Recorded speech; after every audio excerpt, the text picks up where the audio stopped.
Cái hay quá. Con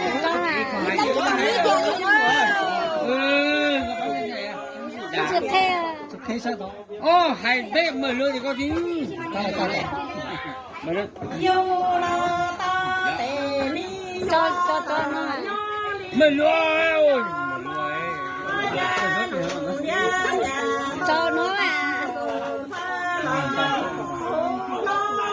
Mở lưới chứ nhà cháu này.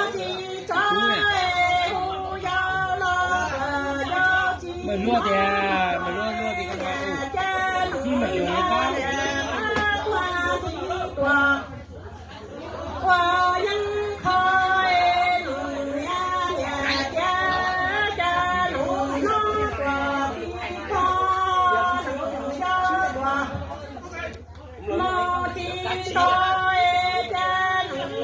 Cái xe con mưa mà.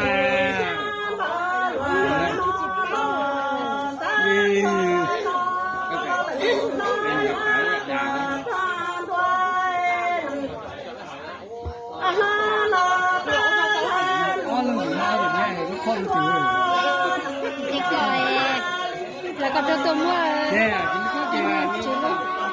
Có lúc không muốn gì cả.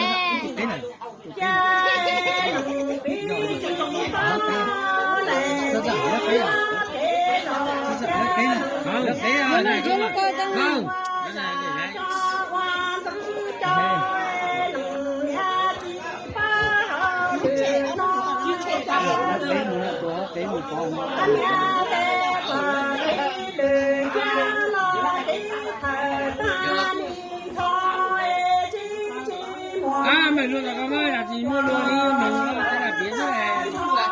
Luôn mì nó gì? Mì. Ồ, cái mình thấy có gió lo ấy,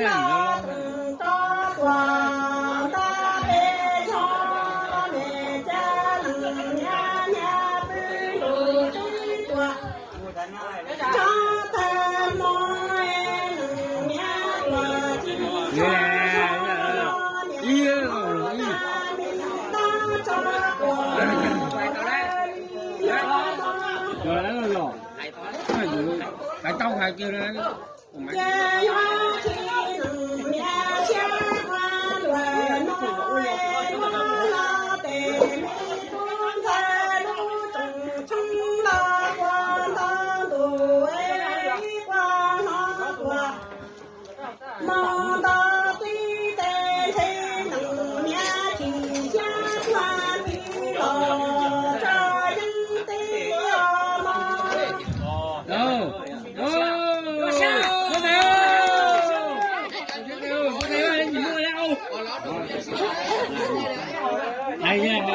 Quá trời, tụi này cái là người già là rất là giàu trẻ. Cái số này có thì đâu là ở là phải dùng chắp ở đây à. Buôn tiền này, đi đâu qua. Rồi. Gì sao? Có hay đồng viên áo đồng viên. Rồi giờ đó. Cứ chia đồng viên.